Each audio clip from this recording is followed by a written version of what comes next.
ਦਿੱਲੀ ਦੇ ਸੀਐਮ ਕੇਜਰੀਵਾਲ ਨੇ ਸਵਾਲ ਚੁੱਕੇ ਨੇ।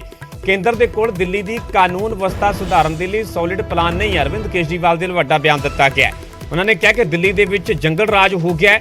ਕੇਂਦਰ ਤੋਂ ਦਿੱਲੀ ਦੇ ਵਿੱਚ ਕਾਨੂੰਨ ਵਿਵਸਥਾ ਨਹੀਂ ਸੰਭੀ ਜਾਂਦੀ ਤਾਂ ਸਾਨੂੰ ਦੇ ਦਿਓ। ਦਿੱਲੀ ਨੂੰ ਸਭ ਤੋਂ ਸੁਰੱਖਿਅਤ ਬਣਾ ਕੇ ਦਿਖਾਵਾਂਗੇ। ਅਰਵਿੰਦ ਕੇਜਰੀਵਾਲ ਦੇ ਵੀ ਦਾਅਵਾ ਕੀਤਾ ਗਿਆ ਕਿ ਦਿੱਲੀ ਨੂੰ ਸਭ ਤੋਂ ਸੁਰੱਖਿਅਤ ਬਣਾ ਕੇ ਦਿਖਾਵਾਂਗੇ।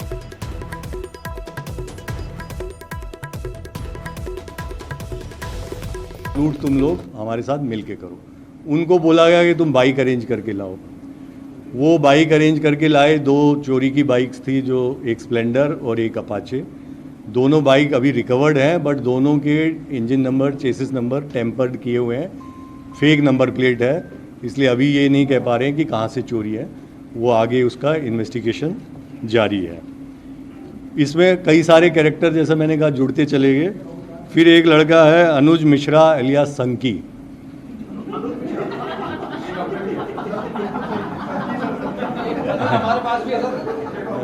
इसीलिए आप इतनी जोर से हंस रहे हो। अनुज मिश्रा एलियास संकी, हाँ, 26 साल का है। और एक मोटरसाइकिल जो थी उसको अनुज मिश्रा एलियास संकी चला रहा था। ये मैकेनिक है। पिछले 6 साल से दिल्ली जल बोर्ड का जो केवल पार्क आदर्श नगर में एक वो रिपेयरिंग वर्कशॉप है, उसमें 6 साल से ही कॉन्ट्रैक्ट पे वो कर रहा है। फिर एक और इसमें कैरेक्टर है कुलदीप अलियास लुंगड़। ये जहांगीरपुरी का रहने वाला है, सब्जी बेचता है। इसके ऊपर पहले 16 केसेस हैं। इसने वहाँ पे जहांगीरपुरी छोड़ के बुराड़ी में एक कमरा वमरा लिया हुआ था, और इसने भी लॉजिस्टिक्स की किस कमरे में हम लोग इकट्ठा होंगे वो कमरा रेंट पे लिया। फिर बाद में जब कैश वैश बंटवारा होगा तो इसके भी हिस्से कुछ आ गया। फिर एक है सुमित अलियास आकाश। ये भी सब्जी बेचता है। इसको खाली इरफान अपने साथ ले जाता था। जो ये कुरियर वाला था उस्मान, ये वहाँ ले जाता था, और केवल इसलिए ले जाता था कि उसको ये ना लगे कि कोई आदमी रैकी कर रहा है यहाँ पे। तो ये साथ में इसको अपने बैठा के, कि जैसे ये आए हैं कोई बिजनेस ट्रांजैक्शन करने आए हैं, कोई बैग लेके आए हैं, तो ये कवर था, इसलिए इसको बहुत छोटा अमाउंट मिला बाद में, लेकिन ये कवर के रूप में काम करता था। तो ये 5 लोग तो क्राइम ब्रांच ने अरेस्ट किए हैं, और 2 लोग जो नॉर्थ डिस्ट्रिक्ट और न्यू दिल्ली डिस्ट्रिक्ट की टीम उत्तर प्रदेश में अभी अरेस्ट हुए हैं थोड़ी देर पहले। उनकी अभी इंट्रोगेशन नहीं हो पाई है। उनके नाम है प्रदीप और बाला। बाला तो वारदात में है, अमित अलियास बाला, ये भी उधर गाज़ियाबाद का रहने वाला है। और प्रदीप ऐसा लग रहा है अभी हमें कि वन ऑफ द मास्टरमाइंड्स है कॉन्स्पिरेसी करने में, प्लान करने में। तो इनकी टीम ने अभी उनको वहाँ उत्तर प्रदेश में, बल्कि पूर्वी उत्तर प्रदेश से पकड़ा है। तो उसको आने में शायद अभी रात तक वो पहुँचेंगे, तो उनका रोल का हम खुलासा करेंगे। लेकिन मोटा मोटा यही है कि इन्होंने 3 दिन तक वहाँ रैकी की। पहले ये वीरवार को गए। इनको पता था कि कैश ट्रांजैक्शन लगभग दोपहर में होता है 2 से 5 बजे, तो 2 बजे ये वहाँ पहुँच जाते थे। और फिर ये उसको कौन पैसे का बैग लेके आ रहा है उसको तलाशते रहते थे। वीरवार को इनको कोई ठीक टारगेट नहीं मिला। फिर ये शुक्रवार को फिर से गए, और शनिवार को फिर से गए। शनिवार को इनको लगा हाँ ये आदमी जो लेके जा रहा है इस बैग में कुछ पैसा लग रहा है। और वहाँ पे अगर आपको पता हो भी गाड़ियाँ मना है अंदर जाना चांदनी चौक में, तो लोग पैसे या जो भी सामान है उसको रिक्शा में लेके आते हैं, और फिर जब लाल किला के पास आते हैं तो वहाँ से रिक्शा में से कैब वगैरह करते हैं।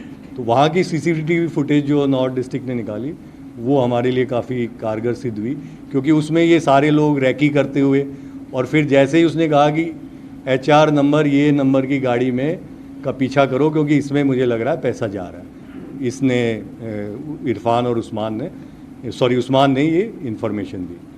तो उस्मान का काम मेन था वहाँ से इन्फॉर्मेशन देने का, उसके साथ ये सुमित था। और गाड़ी पे जो गए थे उसमें इरफान, बाला, सनकी और एक आदमी जो अभी बाकी है, उसका नाम आना बाकी है, और एक पहलवान भी है। इनकी आइडेंटिटी 1-2 लोगों की अभी बाकी है। तो इस तरह इन्होंने पीछा किया। और जो टनल को इन्होंने टारगेट किया उसका कारण ये था कि इनको लग रहा था कि बाहर सड़क पे कहीं टारगेट करेंगे तो कहीं कुछ गड़बड़ हो सकती है, कोई जाने आने वाला आके पूछ ले क्या हो रहा है भाई, या कोई रेजिस्टेंस हो जाए। टनल में इनको ये लग रहा था कि कोई गाड़ी रोकेगा नहीं, कि गाड़ियाँ फटाफट चली जाती हैं, तो वहाँ पे अगर हम करेंगे तो कोई रुक के इसकी हेल्प करने को नहीं आएगा, तो इसलिए इन्होंने टनल को किया था। अभी तक इसमें जैसा मैंने कहा 2 मोटरसाइकिल, 1 वेपन, कुछ कार्ट्रिजेस और लगभग 5 लाख रुपया अभी तक रिकवर्ड है। जो केस हुआ था दर्ज, उसके अंदर ये था कि उसने कहा था कि इसमें करीब 2 लाख या ज़्यादा भी हो सकता, कम ज़्यादा, वो मालिक से पूछ के बताने की बात थी। तो वो हम उनसे वेरीफाई कर लेंगे कि इसमें पैसा कुछ ज़्यादा था, कम था, जो भी था। तो अभी तक की जो रिकवरी है वो लगभग 5 लाख रुपए इनसे हो गई है। लेकिन अभी मैं जैसा आपको बता रहा, 2-3 लोग बचे हुए हैं, तो उसके लिए हमारी टीमें, क्राइम ब्रांच की भी और डिस्ट्रिक्ट्स की टीमें, उत्तर प्रदेश। ਸੋ ਦਿੱਲੀ ਪੁਲਿਸ ਦੇ ਵੱਲੋਂ ਪ੍ਰੈਸ ਕਾਨਫਰੰਸ ਕੀਤੀ ਜਾ ਰਹੀ ਸੀ, ਜੋ ਪਿਛਲੇ ਦਿਨੀ ਦਰਅਸਲ ਲੁੱਟ ਦੀ ਵਾਰਦਾਤ ਨੂੰ ਅੰਜਾਮ ਦਿੱਤਾ ਗਿਆ, ਜਿਸ ਤੇ ਕਿ ਸਿਆਸਤ ਪੂਰੀ ਗਰਮਾਈ ਹੋਈ, ਉਸੇ ਨੂੰ ਲੈ ਕੇ ਵੱਡੀ ਕਾਮਯਾਬੀ ਵੀ ਹਾਸਲ ਹੋਈ ਹੈ, ਮੁਲਜ਼ਮਾਂ ਨੂੰ ਜੋ ਗ੍ਰਿਫਤਾਰ ਕੀਤਾ ਗਿਆ। ਰੁਕ ਕਰਾਂਗੇ ਅਗਲੀ ਵੱਡੀ ਖਬਰ ਦਾ।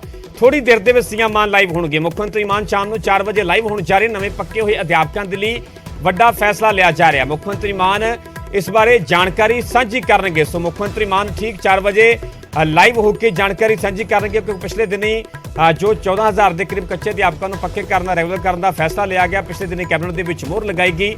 ਵੱਡਾ ਤੋਹਫਾ ਜਿਹੜਾ ਅਧਿਆਪਕਾਂ ਨੂੰ ਦਿੱਤਾ ਗਿਆ, ਤੇ ਇਸ ਨੂੰ ਲੈ ਕੇ ਹੁਣ ਮੁੱਖ ਮੰਤਰੀ ਮਾਨ ਦੇ ਨੂੰ ਵੱਡੀ ਜਾਣਕਾਰੀ ਸਾਂਝੀ ਕੀਤੀ ਜਾਵੇਗੀ। ਠੀਕ 4 ਵਜੇ ਮੁੱਖ ਮੰਤਰੀ ਮਾਨ ਬਕਾਇਦਾ ਲਾਈਵ ਹੋਣਗੇ, ਤੇ ਨਵੇਂ ਪੱਕੇ ਹੋਏ ਅਧਿਆਪਕਾਂ ਦੇ ਲਈ ਵੱਡਾ ਫੈਸਲਾ ਜੋ ਸਰਕਾਰ ਦੇ ਵੱਲੋਂ ਲਿਆ ਜਾ ਰਿਹਾ, ਉਸ ਬਾਰੇ ਮੁੱਖ ਮੰਤਰੀ ਮਾਨ ਦੇ ਵੱਲੋਂ ਜਾਣਕਾਰੀ ਦਿੱਤੀ ਜਾਵੇਗੀ। ਇਸੇ ਖਬਰ ਤੇ ਜ਼ਿਆਦਾ ਜਾਣਕਾਰੀ ਲਈ ਸਾਡੇ ਸਹਿਯੋਗੀ ਪੰਕਜ ਕਪਾਈ ਜੁੜੇ ਹੋਏ ਨੇ। ਪੰਕਜ, 4 ਵਜੇ ਸੀਐਮ ਮਾਨ ਲਾਈਵ ਹੋਣ ਜਾ ਰਹੇ ਨੇ। ਮੁੱਖ ਤੌਰ ਤੇ ਕੀ ਮੰਨਿਆ ਜਾਵੇ ਕਿ ਅਧਿਆਪਕਾਂ ਵਾਸਤੇ ਕੋਈ ਵੱਡਾ ਐਲਾਨ ਕੀਤਾ ਜਾ ਰਿਹਾ, ਕੋਈ ਵੱਡਾ ਫੈਸਲਾ ਲਿਆ ਜਾ ਰਿਹਾ?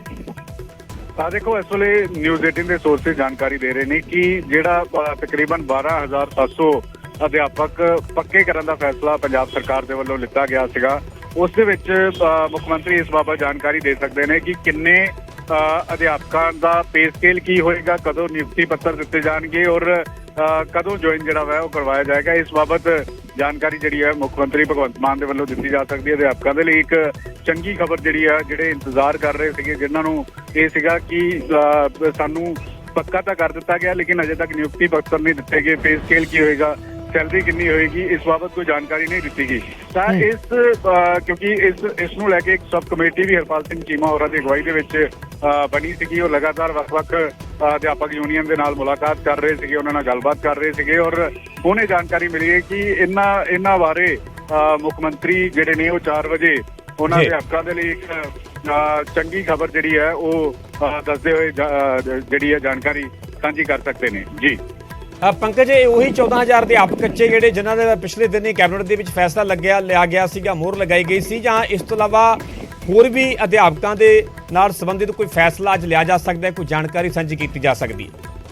ਦੇਖੋ ਕਿਉਂਕਿ ਬਹੁਤ ਸਾਰੇ ਅਜਿਹੀਆਂ ਅਧਿਆਪਕਾਂ ਦੀਆਂ ਯੂਨੀਅਨ ਨੇ ਜਿਹੜੀਆਂ ਪਿਛਲੇ ਸਮੇਂ ਦੇ ਵਿੱਚ ਸਬ ਕਮੇਟੀ ਦੇ ਨਾਲ ਮੁਲਾਕਾਤ ਕਰਦੇ ਹੋਏ ਨਜ਼ਰ ਆਏ ਸੀਗੇ ਔਰ ਹਰ ਕੋਈ 2 ਅਹਿਮ ਗੱਲਾਂ ਕਰਦਾ ਹੋਇਆ ਨਜ਼ਰ ਆਇਆ ਸੀਗਾ। ਇੱਕ ਤਾਂ ਉਹਨਾਂ ਨੂੰ ਪੱਕਾ ਕੀਤਾ ਜਾਵੇ, ਦੂਸਰਾ ਉਹਨਾਂ ਦੇ ਪੇ ਸਕੇਲ ਬੇਹੱਦ ਘੱਟ ਨੇ। ਕਿਸੇ ਦਾ ਪੇ ਸਕੇਲ 6,000 ਹੈ, ਕਿਸੇ ਦਾ 6500 ਰੁਪਏ ਹੈ, ਕਿਸੇ ਦਾ 7500 ਰੁਪਏ ਹੈ। ਤਾਂ ਸੈਲਰੀ ਜਿਹੜੀ ਉਹ ਉਸ ਦੇ ਵਿੱਚ ਇਜ਼ਾਫਾ ਹੋਵੇ ਤਾਂ ਕਿ ਆਪਣੇ ਘਰ ਦਾ ਗੁਜ਼ਾਰਾ ਜਿਹੜਾ ਵਾ ਉਹ ਚੰਗੇ ਤਰੀਕੇ ਦੇ ਨਾਲ ਕੀਤਾ ਜਾ ਸਕੇ। ਔਰ ਮੁੱਖ ਮੰਤਰੀ ਪਿਛਲੇ ਦਿਨਾਂ 'ਚ ਕਹਿੰਦੇ ਹੋਏ ਵੀ ਨਜ਼ਰ ਆਏ ਸੀਗੇ ਕਿ ਜਿਨ੍ਹਾਂ ਨੇ ਪੰਜਾਬ ਦਾ ਭਵਿੱਖ ਬਣਾਉਣ ਦੀ ਜ਼ਿੰਮੇਵਾਰੀ ਜਿਨ੍ਹਾਂ ਅਧਿਆਪਕਾਂ ਦੇ ਉੱਤੇ ਹੈ, ਜਿਨ੍ਹਾਂ ਨੂੰ ਬੱਚਿਆਂ ਨੂੰ ਪੜ੍ਹਾਉਣ ਦੀ ਜ਼ਿੰਮੇਵਾਰੀ ਹੈ, ਅਗਰ ਉਹਨਾਂ ਦਾ ਪੇ ਸਕੇਲ ਬੇਹੱਦ ਘੱਟ ਹੋਏਗਾ ਤਾਂ ਇੱਕ ਨੈਗੇਟਿਵ ਇੰਪ੍ਰੈਸ਼ਨ ਜਿਹੜਾ ਉਹ ਪੈਂਦਾ ਬੱਚਿਆਂ ਦੇ ਉੱਤੇ ਵੀ।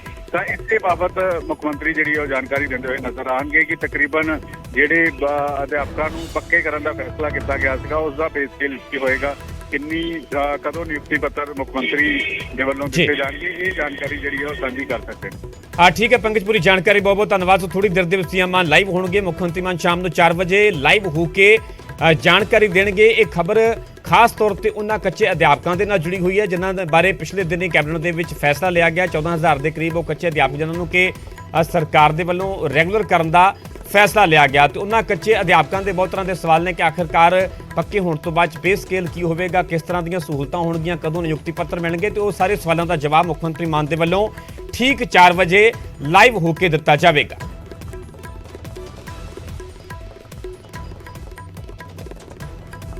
ਰੁਕ ਕਰਾਂਗੇ ਅਗਲੀ ਵੱਡੀ ਖਬਰ ਦਾ। ਪੰਜਾਬ ਦੀਆਂ ਪਿੰਡੂ ਡਿਸਪੈਂਸਰੀਆਂ ਆਮ ਆਦਮੀ ਕਲੀਨਿਕ ਦੇ ਵਿੱਚ ਤਬਦੀਲ ਹੋਣਗੀਆਂ। 550 ਪਿੰਡੂ ਡਿਸਪੈਂਸਰੀਆਂ ਨੂੰ ਲੈ ਕੇ ਪੰਜਾਬ ਸਰਕਾਰ ਨੇ ਯੋਜਨਾ ਬਣਾਈ ਹੈ। ਪਿੰਡੂ ਵਿਕਾਸ ਤੇ ਪੰਚਾਇਤ ਵਿਭਾਗ ਦੇ ਅਧੀਨ ਇਹ ਡਿਸਪੈਂਸਰੀਆਂ ਚੱਲ ਰਹੀਆਂ ਨੇ। ਫਿਲਹਾਲ ਸੂਬੇ ਦੇ ਵਿੱਚ 580 ਮੁਹੱਲਾ ਕਲੀਨਿਕ ਜਿਹੜੇ ਆ ਉਹ ਚੱਲ ਰਹੇ ਨੇ। ਆਮ ਆਦਮੀ ਕਲੀਨਿਕ ਦੇ ਵਿੱਚ ਟੈਸਟ ਤੇ ਦਵਾਈਆਂ ਫ੍ਰੀ ਹੋਣਗੀਆਂ। ਕੁਝ ਪਿੰਡੂ ਡਿਸਪੈਂਸਰੀਆਂ ਨੂੰ 17 ਸਾਲ ਬਾਅਦ ਪਹਿਲੀ ਵਾਰ ਗ੍ਰਾਂਟ ਮਿਲੇਗੀ। ਜਿਨ੍ਹਾਂ ਪਿੰਡੂ ਡਿਸਪੈਂਸਰੀਆਂ ਦੀ ਹਾਲਤ ਮਾੜੀ ਹੈ ਉਹਨਾਂ ਦੀ ਨੁਹਾਰ ਬਦਲੀ ਜਾਵੇਗੀ। ਸੋ ਡਿਸਪੈਂਸਰੀਆਂ ਨੂੰ ਲੈ ਕੇ ਮੁਹੱਲਾ ਕਲੀਨਿਕਾਂ ਦੇ ਨਾਲ ਜੁੜੀ ਹੋਈ ਹੈ ਵੱਡੀ ਖਬਰ ਹੈ ਕਿ ਪੰਜਾਬ ਦੀਆਂ ਪਿੰਡੂ ਡਿਸਪੈਂਸਰੀਆਂ ਆਮ ਆਦਮੀ ਕਲੀਨਿਕ ਦੇ ਵਿੱਚ ਤਬਦੀਲ ਕੀਤੀਆਂ ਜਾਣਗੀਆਂ। ਸਰਕਾਰ ਦੇ ਵੱਲੋਂ 550 ਪਿੰਡੂ ਡਿਸਪੈਂਸਰੀਆਂ ਨੂੰ ਲੈ ਕੇ ਪੰਜਾਬ ਸਰਕਾਰ ਦੇ ਵੱਲੋਂ ਬਕਾਇਦਾ ਯੋਜਨਾ ਤਿਆਰ ਕੀਤੀ ਗਈ ਹੈ।